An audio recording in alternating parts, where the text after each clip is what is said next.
Hey, what's going on, guys? So this is a video just giving you some guidance on some accessories that you can get. Now, with this VKS, they say it's similar to the AR platform, but I ran into two issues. So I'm going to go into that right now.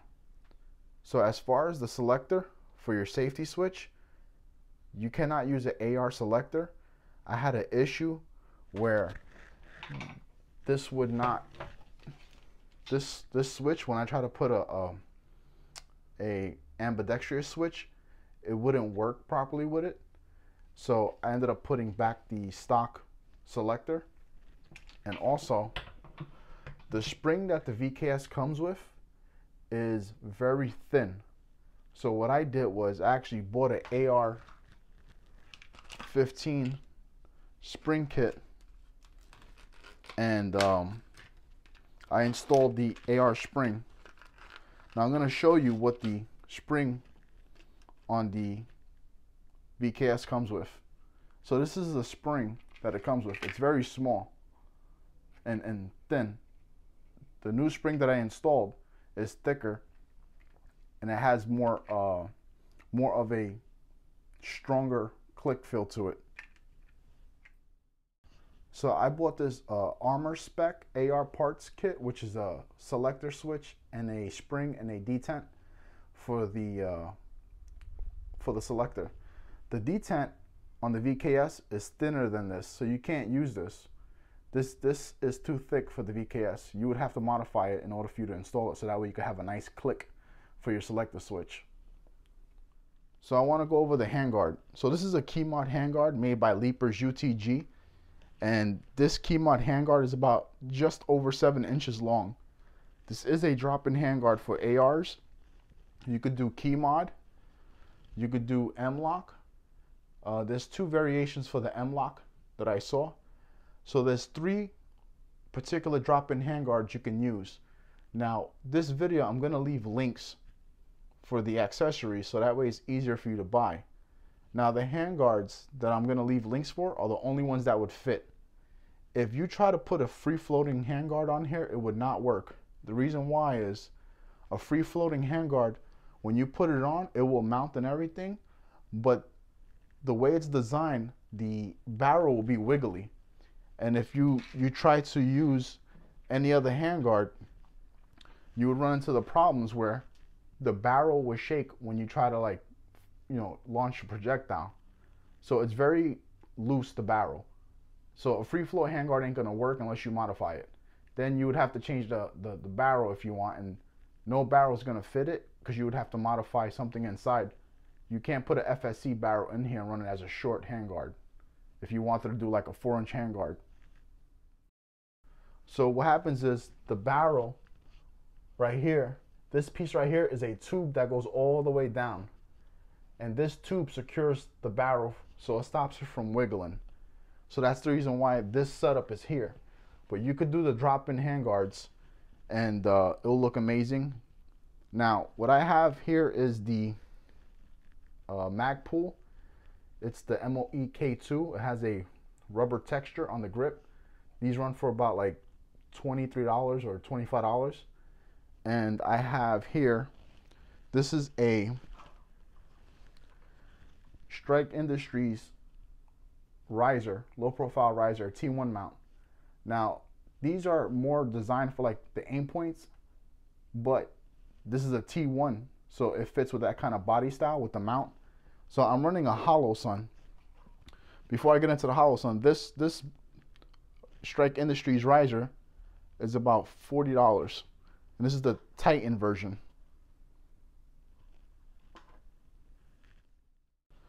So here, this is the Hollow Sun HE403BGR. This is, GR is for the green model. You can see green dot. Now, this model only cost me about $150 or so. And it has a 2 MOA dot, 50,000 hours of battery life, 25,000 hours battery life at a setting at 10, which is the highest brightness. Now this is motion activated, And what this does is when you move it, it automatically turns on the green dot, which is what I like. You don't got to hit any buttons or nothing like that. And it's set where it left off at the previous setting. So if you have it on 8 or 9 brightness, it will go right back to that, or you could program it for whatever brightness you want. So let me see if I can show you the green dot. You may not be able to see it. Oh, there you go.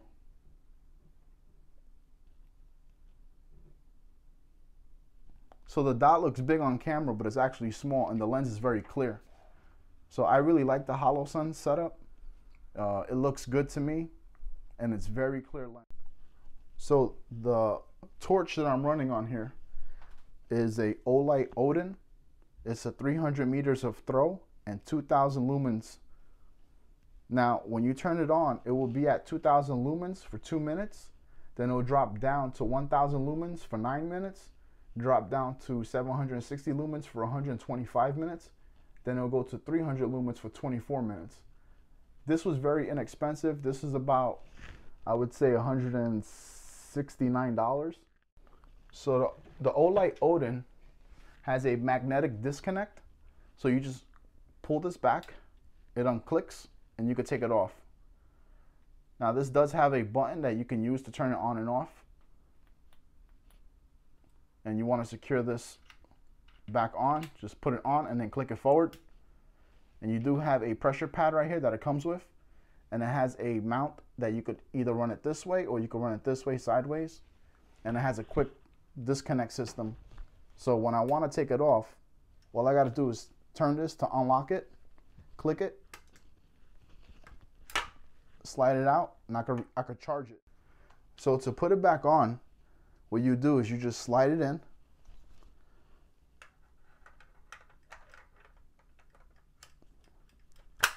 And it locks into place. And then you would turn this to completely lock it. So that way it's secure, it's not going to come out. And you put this back on.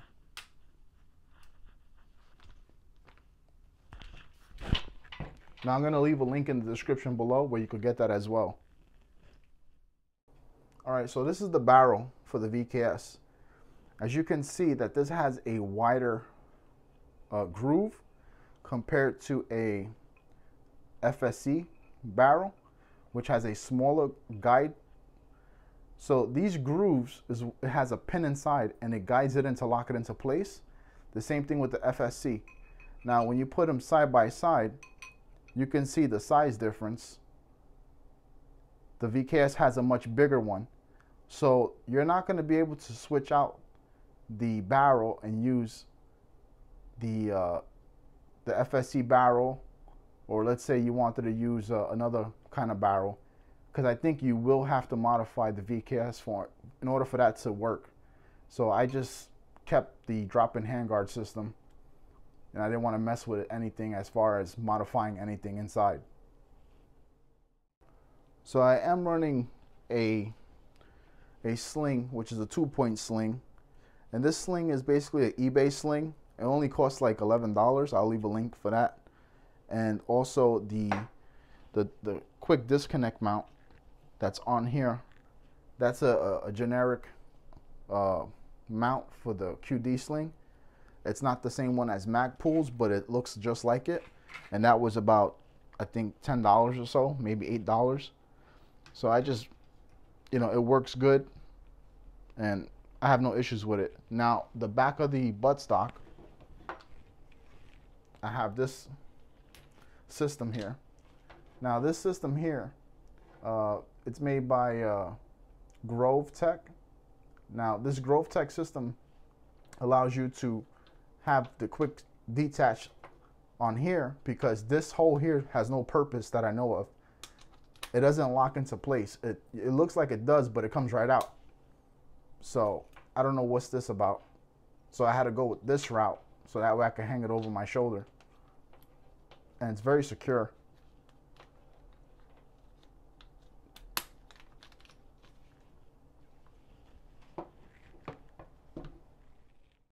So all the accessories, I will leave a link in the description below, so that way you could click on it, and if you want to purchase it, you can. And let's do the unboxing of the BCM package that they sent me. Bravo Manufacturing.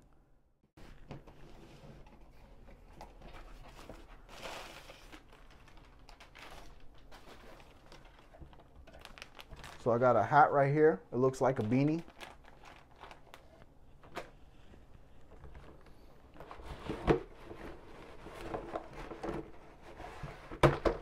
They gave me some merch. So they gave me a BCM hat. They gave me another BCM hat. Pretty dope because I like to wear hats when I drive my tractor. And they gave me another BCM hat. And let's see something. Made in America. So shout out to them for sending me this. I really appreciate it. I do wear hats when I drive my tractor. And also to hide my bad hair days. And they also sent me the FDE Bcm Gunfighter Grip Mod 3 Flat Dark Earth. That's what's up. I'm gonna put that on my milsig. And they also sent me a black version of the same AR grip. I'm gonna put that on my VKS. And they sent me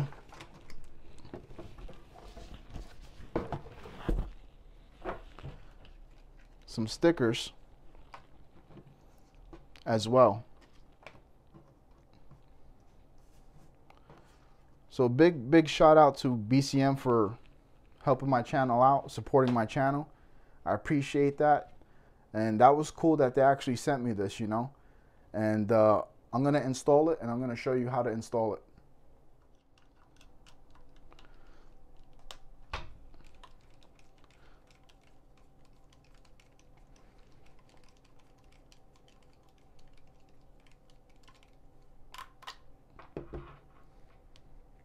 Now be careful, there is a detent in there for the selector switch, but it's in there snug. And take out the screw. And this is the AR-15 spring. So I'm going to compare that spring with the original VKS spring. And I want to show you the difference. Look how thin and small the VKS spring is. The VKS spring is the one on the right. So this is the VKS spring, and this is the actual AR-15 spring. And this is the one that I use because this one has a better feeling to it. So now let's install the BCM grip. So now let's install the BCM grip onto the VKS. So what you want to do is you want to grab the spring, put it here, and guide it in.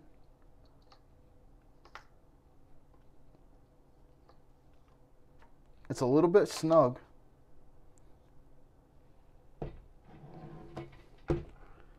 Just gotta work with it.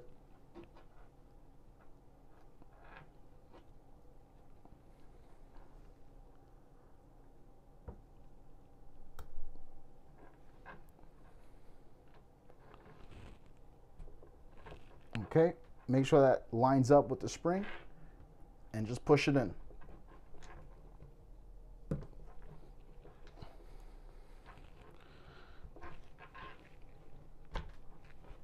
Now it's secure. It was a little tight to get it in. Now let's put the screw back in. And let's tighten it up.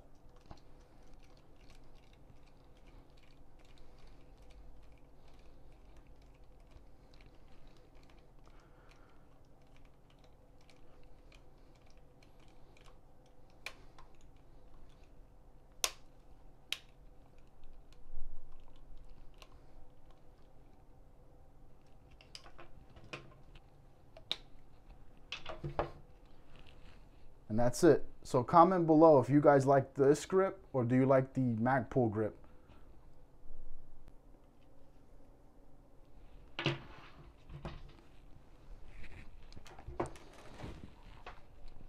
And I also have LiveX VXR rounds loaded.